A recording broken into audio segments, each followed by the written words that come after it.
사랑의 하나님, 신종 코로나 바이러스 감염증의 확산으로 시작된 여러 가지 분황과 염려가 우리를 위축시키고 평온한 일상의 삶마저 누릴 수 없는 소란스러운 세상 속에서도 날마다 하나님을 기대하고 소망하며 주의 얼굴을 구하게 하시니 진심으로 감사드립니다.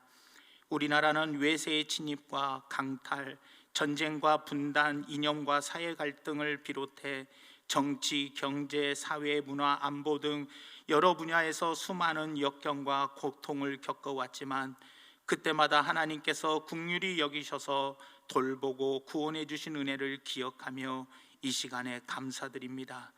요즘에는 여러 가지 어려움이 가히 재앙이라고 할 만큼 확산되고 있습니다.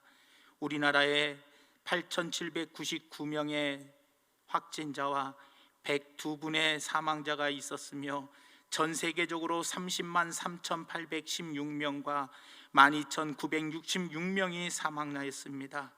주님, 이 시간에 이러한 안타까운 현실 속에서 하나님의 도우심과 회복의 은총을 구하오니 우리를 불쌍히 여기사 도와주시옵소서.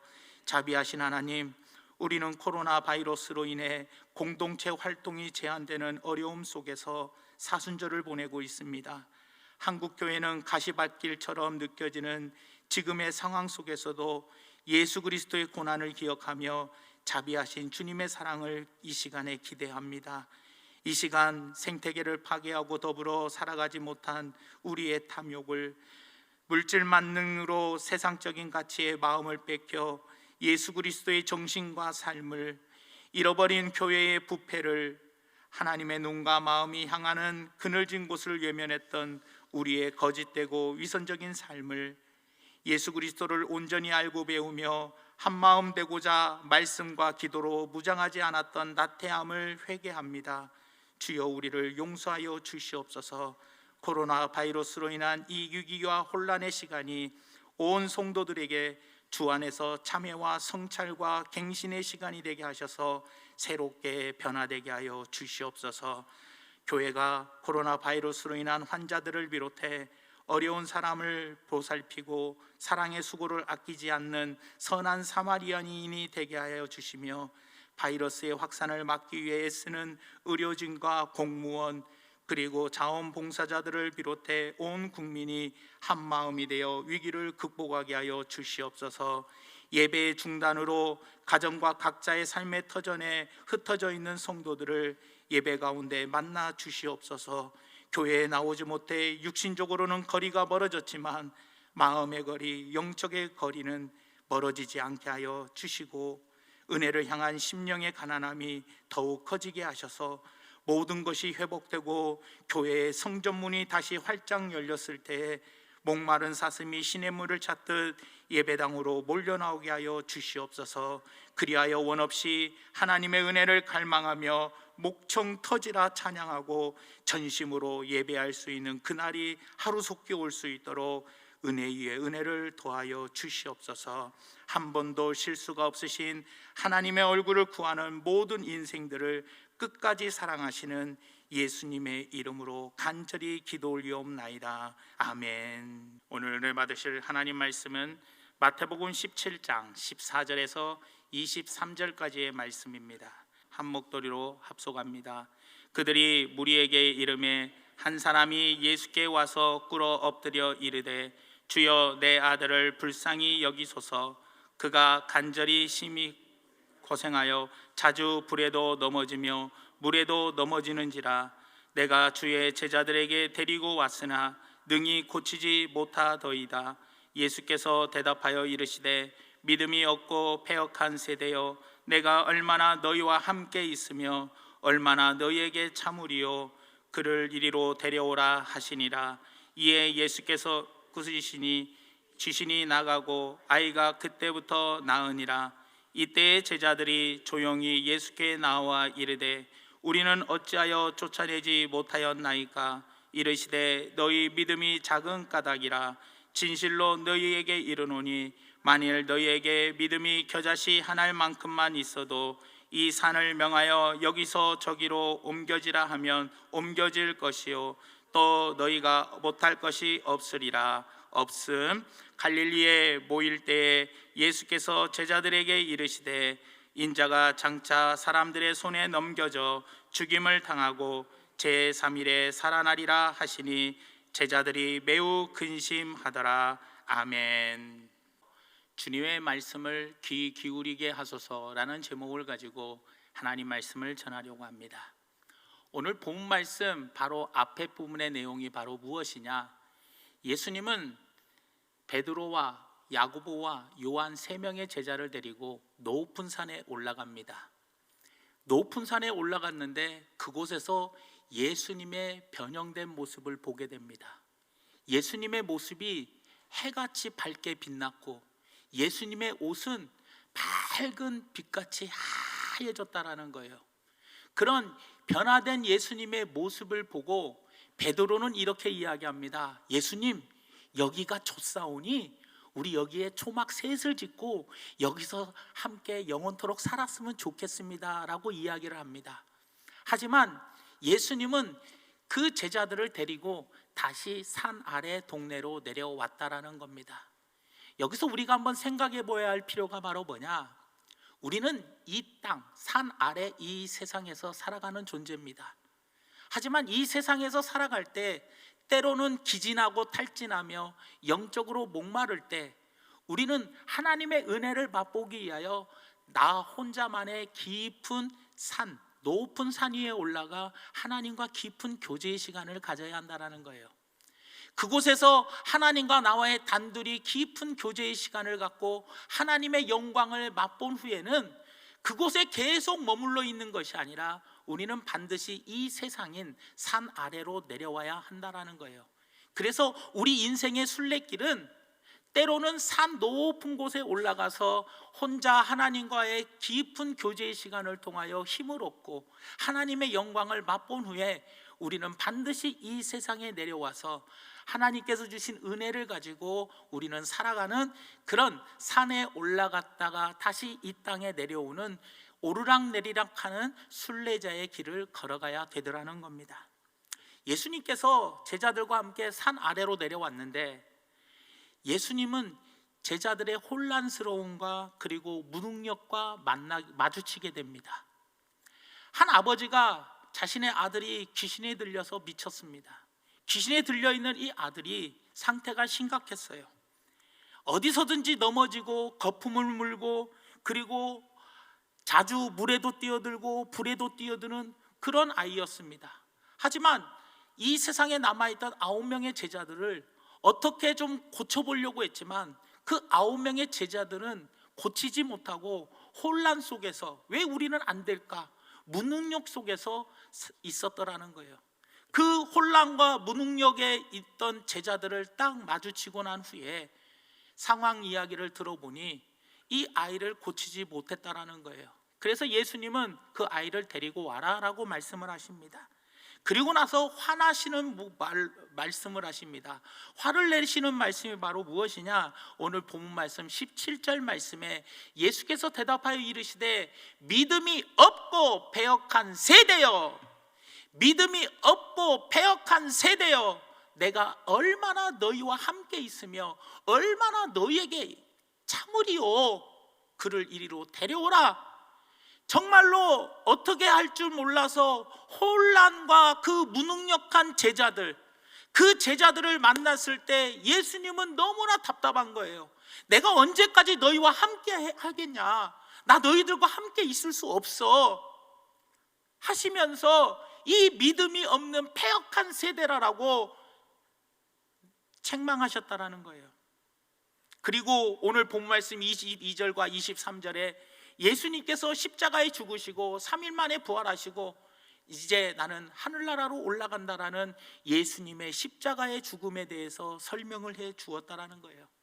자신이 떠날 날을 이제 얼마 남지 않았는데 이제는 제자들과 함께 있고 싶어도 있지 못하는 시간이 다가왔는데 제자들은 아직도 무능력 속에서 아무런 문제를 해결하지 못하는 믿음이 없는 패역한 세대가 되어 있었더라는 거예요.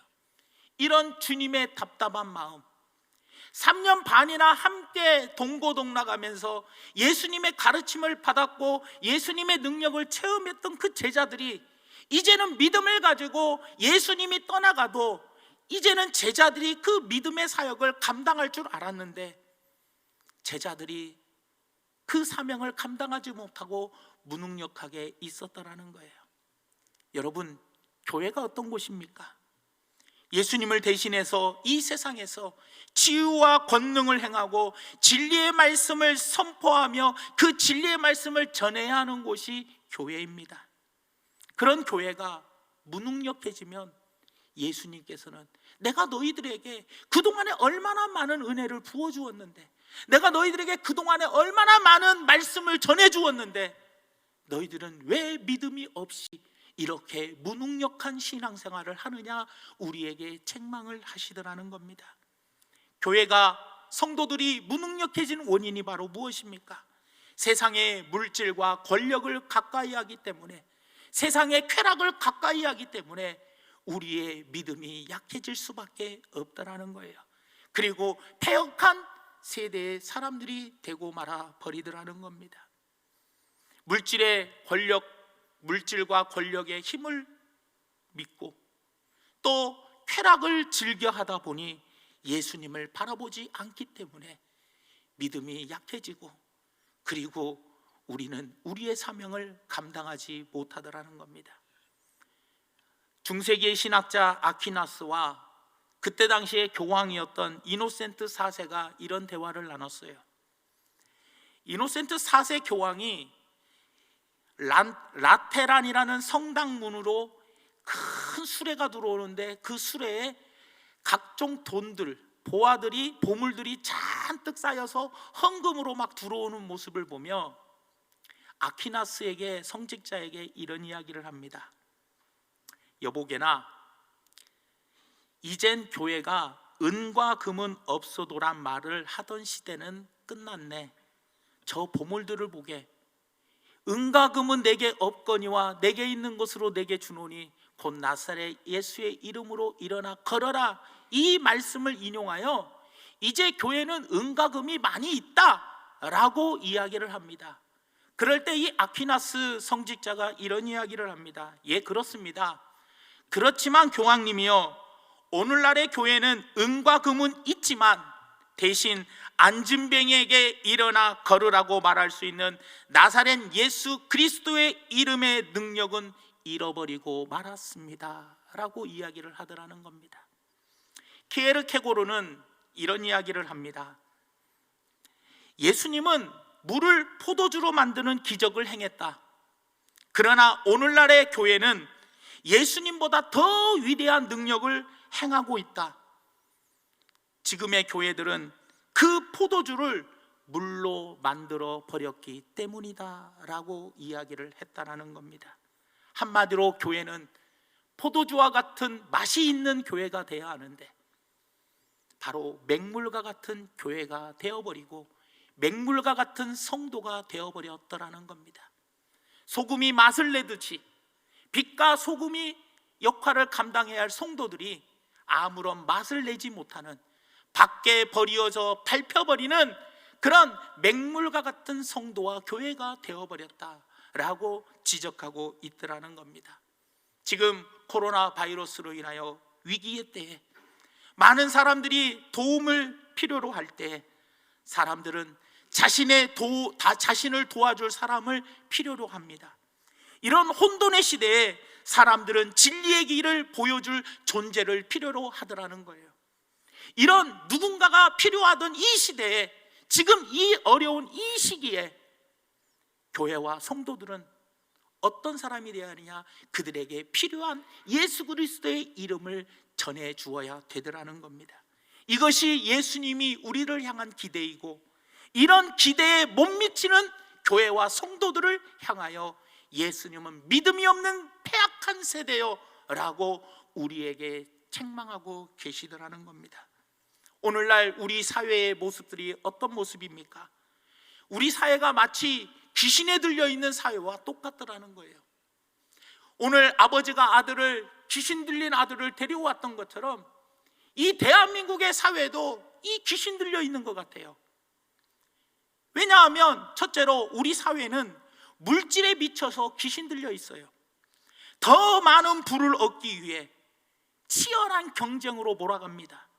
경쟁을 통해 1%의 특권층에 들어가기 위해서 온갖 사기, 권모, 술수를 감행하면서 어떻게 해서든지 1%의 특권층에 들어가기 위하여 발악을 합니다.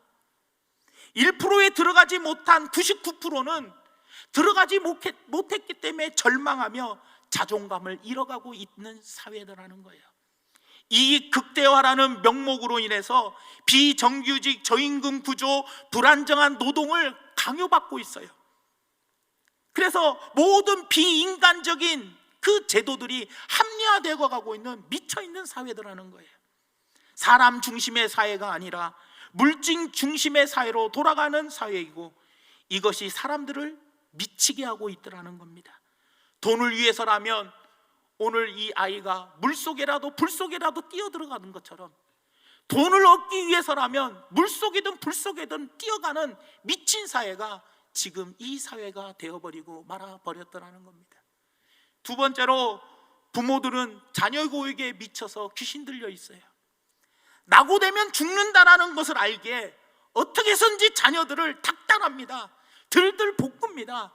네가 잠자는 시간에 네 경쟁자는 지금 공부하고 있다. 얼마나 들들 볶은지 영어부터 시작해서 제2 외국어 학원, 각종 학원, 그리고 너무나도 많은, 심지어는 해외 유학까지 보내는, 그래서 기러기 아빠들이 너무나도 증가하는 그런 미쳐있는 사회들라는 거예요. 자녀들을 위해서 온 재산과 몸과 마음을 올인했지만 실상 자녀들은 행복하지 못하더라는 거예요. 왜냐? 학업과 경쟁에 미쳐있기 때문이라는 겁니다. 세 번째로, 우리 사회는 이념에 미쳐서 귀신 들려 있어요. 경제는 더 성장하고 사회는 더 민주화되며 자유로워졌는데 이념의 갈등은 더 골이 깊어가고 있어요. 여전히 자위기니 우익이니 빨갱이니 라는 단어들이 너무나도 인터넷상에 난무하고 있어요. 한쪽은 실패로 끝난 사회주의 사상과 주체 사상에 귀신 들려 있고, 다른 한쪽은 반공주의라는 귀신에 들려서 민족을 분열과 갈등으로 끝없이 몰아가고 있어요. 역사 문제도 좌파니 우파니, 정치 문제도 좌파니 우파니 이렇게 나눠가고 있어요. 보수 진보로 나눠가고 있더라는 거예요. TV를 틀거나 인터넷 창을 열기만 하면 마음이 답답한 뉴스들이 참 많더라는 겁니다. 정의와 나, 진리, 이런 상식은 없고 어느 편이냐 편가르기가 너무나도 많이 있더라는 겁니다. 언론 또한 진실이나 정의에는 관심이 없고 자기 편에 유리하면 어떠한 왜곡이나 편파 보도도 서슴지 않는 미친 사회라는 거예요. 그래서 가짜 뉴스가 판치고 댓글 부대가 나타나면서 자기 편에 유리한 글들만 댓글하면서 엄청나게 올려대더라는 겁니다. 또 코로나 바이러스 지금 엄청나게 국내에 확산되어 있었어요. 그럴 때 한쪽은 신천지 때문이다라고 이야기하고 있고, 다른 한쪽은 문재인 바이러스다 하면서 정부를 탓하고 있어요. 대처 방법도 한쪽은 세계적인 모델이며 칭찬하고 있는데, 또 다른 한쪽에서는 의료진이 잘한 것이지 정부는 무능한 거다 하면서 쫙 다 갈라져 있더라는 거예요. 이런 미친 사회에서 쉴 곳이 어디 있습니까? 이런 혼란스러운 곳에서 바른 길을 제시할 곳이 어디에 있냐는 거예요. 역사의 주관자 되신 하나님께서는 교회와 성도들이 그런 일을 감당하기를 원하고 계시더라는 거예요. 그러나 교회와 성도는 이런 능력을 해결할 수 있는 힘이 없더라는 거예요. 그 힘을 하나님께서는 우리에게 주셨는데 우리는 그 힘을 잃어가고 있더라는 겁니다. 물질과 탐욕과 쾌락에 빠져서 이념과 갈등의 중재자가 되어야 하는데 중재자가 되지 못하고 일방적으로 교회와 성도들도 한쪽 편만 들더라는 거예요. 우리는 평화의 사도로, 사랑의 사도로 중재자의 역할을 해야 하는데, 교회도 보면 보수, 진보, 성도들도 보수, 진보, 좌파, 우파로 나눠져 버리는 하나님이 주신 엄청난 힘들을 잃어버렸기 때문에 한쪽에서 머무르며 패역한 세대가 되어가고 있더라는 겁니다. 교회는 어느 편이 아니라 모두의 말을 들어주고 함께 고통을 나누는 사랑을 행할 수 있어야 한다는 거예요. 하나님을 전폭적으로 신뢰함으로 인생의 위기를 헤쳐나갈 수 있는 힘과 용기를 줄 수 있는 곳이 교회와 성도들이 되어야 되더라는 겁니다. 하나님의 말씀을 그 마음에 심어주어 새로운 눈으로 세상을 볼 수 있게 해주는 것이 바로 교회와 성도들이 행해야 할 일이라는 거예요. 그것이 바로 사람을 살리는 길이요, 문제를 해결하는 출발점이 되더라는 겁니다. 오늘 예수님께서는 첫 번째로 믿음이 없는 패역한 세대여라고 말씀하고 계시며, 두 번째로 우리에게 말씀하시는 것이 무엇이냐? 할 수 있거든이 무슨 말이냐? 믿는 자들에게는 능히 하지 못할 일이 없다라고 말씀해주고 있다라는 거예요. 이렇게 하나님이 주신 힘을 잃어버리고 아무런 능력이 없는 무능한 제자들에게 마가복음 9장 23절에 이렇게 말씀하고 계십니다. 예수께서 이르시되 할 수 있거든이 무슨 말이냐? 믿는 자에게는 능히 하지 못할 일이 없느니라 라고 말씀해주고 계시다는 거예요. 아이의 아버지가 무엇을 할 수 있거든 우리를 불쌍히 여겨주시옵소서 라고 말씀할 때 예수님의 반응이 뭐였습니까? 믿는 자는 능히 하지 못할 일이 없다 라고 믿음에 대해서 강조해주고 계시더라는 거예요. 오늘 본문 말씀 20절 말씀에도 이야기합니다. 이르시되 너희 믿음이 작은 까닭이니라. 진실로 너희에게 이르노니 만일 너희에게 믿음이 겨자씨 한 알만큼만 있어도 이 산을 명하여 여기서 저기로 옮겨지라 하면 옮겨질 것이요 또 너희가 못할 것이 없느니라. 또 너희가 못할 것이 없느니라. 사도 바울은 빌립보서 4장 13절 말씀에 이렇게 말씀합니다. 내게 능력 주시는 자 안에서 내가 모든 것을 할 수 있느니라. 오늘 예수님의 두 번째 말씀이 강조점이 무엇입니까? 그것은 바로 믿음에 있다라는 거예요. 능히 하지 못할 일이 없다. 오늘 본문 말씀에처럼 산을 옮길 수 있다. 또 너희들이 못할 것이 없다. 믿음의 힘, 믿음의 능력을 강조하고 계시더라는 겁니다. 우리는 믿음으로 사는 사람입니다. 믿음이 있어야지만 하나님을 기쁘시게 드리며 믿음이 사람이 되어야 합니다. 일이 이루어지지 않는 것은 우리가 가진 믿음이 부족하기 때문입니다. 믿음은 불가능한 벽 앞에서도 포기하지 않는 것이며 낙심하지 않고 인내심을 가지고 끝까지 가는 것이 믿음입니다. 전능하신 하나님께서 이루어 주신다라는 믿음을 가지고 용기 있게 나아가는 성도와 교회가 되어야 되더라는 거예요. 실제로 응답이 며칠이 가도 더디 온다 할지라도 그럴 때 낙심하지 말고 끝까지 포기하지 말고 우리는 기도해야 되더라는 거예요. 주님께 기도하여 주님께서 이루어 주실 줄을 믿고 믿음으로 기도하면 하나님은 반드시 역사해 주시더라는 겁니다. 믿음이 없는 세대라고, 패역한 세대라고 말씀하시고 할 수 있거든이 무슨 말이냐? 믿는 자에게는 능히 하지 못할 일이 없다라고 말씀하시며 세 번째로 말씀하십니다.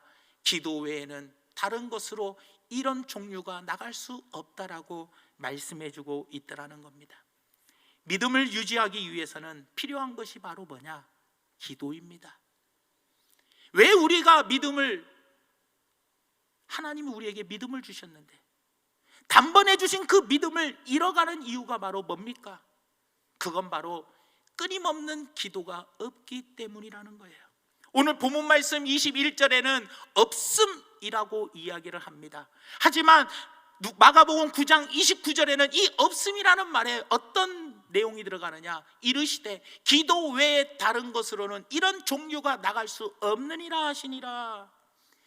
예수님은요, 마태복음 10장 1절 말씀에 예수께서 그의 제자들을 12제자를 부르사 더러운 귀신을 쫓아내며 모든 병과 모든 약한 것을 고치는 권능을 주시니라.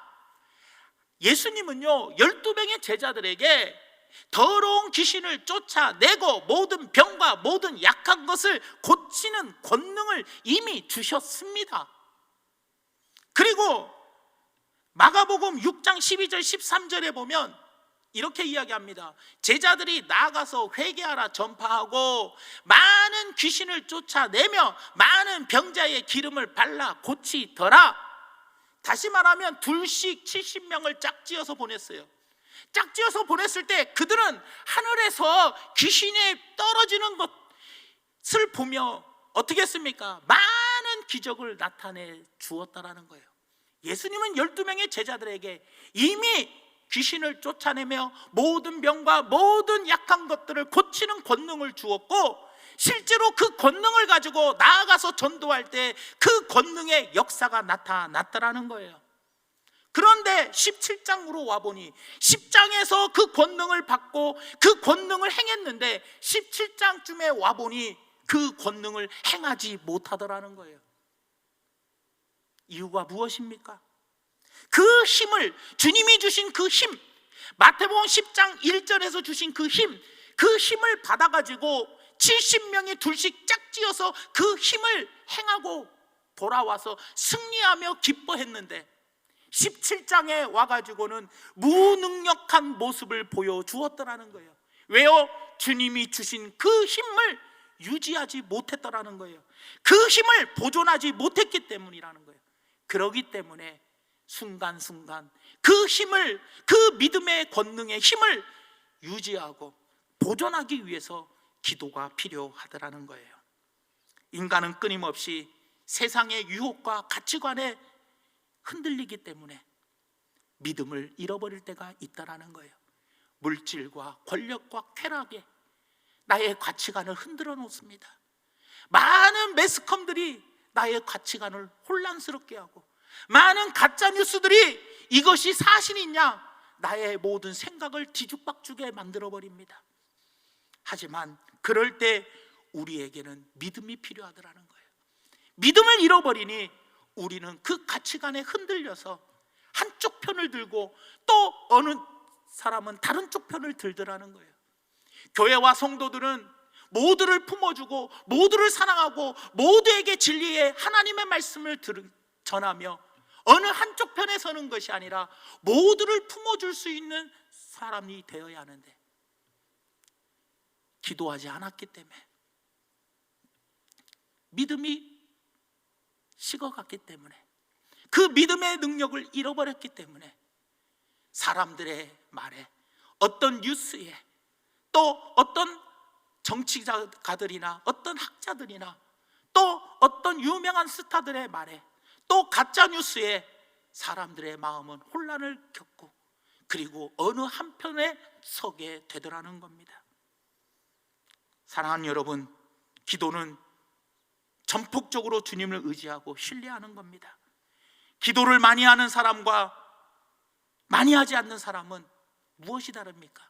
믿음이 생기고 믿음을 가진 자가 많은 기적을 나타내게 되어 있더라는 겁니다. 기도가 왜 필요합니까? 잃어버린 믿음을 회복하기 위해서 기도가 필요한 것이고, 기도가 왜 필요합니까? 주님께서 주신 그 믿음을 유지하기 위해서 우리는 매일매일 기도시는 죄를 범하지 말아야 되더라는 겁니다. 말씀의 결론을 맺으려고 합니다. 우리는 오늘 본문 말씀의 제목처럼 주님이 하시는 말씀에 귀 기울일 때가 되었더라는 겁니다. 이제 예수님이 떠나실 날이 얼마 되지 않는 그때에 제자들에게 이미 능력을 주셨고, 제자들은 그 능력을 활용해서 하나님의 기적의 역사를 맛보았던 그 제자들이 산에서 내려와 보았더니 아무런 능력을 행하지 못했더라는 거예요. 그것은 바로 무엇 때문입니까? 믿음이 없는 패악한 세대가 되어버렸기 때문에 물질과 교육과 이념에 미쳐서 교회와 성도들이 각자의 제 역할을 감당하지 못했기 때문이라는 거예요. 그리고 우리는 할 수 있다라는 믿음을 가져야 한다는 거예요. 그러기 위해서는 이 힘들고 어려운 이 시기에 더욱더 각자의 처소에서, 그리고 하나님과 나와의 둘만의 깊은 교제의 높은 산에 올라가 믿음을 회복하고 잃어버린 믿음을 다시 얻어서 그 믿음을 끝까지 내 안에 보존하고 유지시켜 이 패악한 세상에서 모든 것에 미쳐버린 이 사회에 진정한 주님의 능력을 나타내며 맛을 잃어버리지 않는 소금이 되는 성도들이 되시기를 예수님의 이름으로 축원을 드립니다. 사랑의 하나님, 참으로 고맙고 감사드립니다. 오늘 우리의 마음 가운데 함께하여 주심을 감사드리며 오늘 이 말씀을 통해서 우리 스스로의 신앙을 다시 한번 점검해 보기를 원합니다. 바이러스가 생기기 전에 분주하고 바빴던 우리의 신앙이었습니다. 이제 이 바이러스로 인하여 교회 나오지 못하고 각자의 처소에서 함께 예배를 드리지만, 이럴 때 분리되어 있는 이때에 한 번은 높은 산에 올라가 하나님의 은혜를 맛보아야 할 시기가 된 것 같습니다. 높은 산에 올라가 하나님과의 깊은 교제 속에서 다시 한번 기도를 통해서 믿음을 회복하고 그 믿음으로 말미암아 미쳐가는 이 세상에 하나님의 놀라운 권능의 말씀을 전하고 그리고 놀라운 기적을 체험하게 하는 우리 교회와 성도들이 될 수 있게 성령님 이 시간에 역사하여 주시옵소서. 우리의 믿음을 회복시켜 주시옵소서. 우리의 믿음을 지켜 주시옵소서. 예수님의 이름으로 간절히 기도 올리옵나이다. 아멘.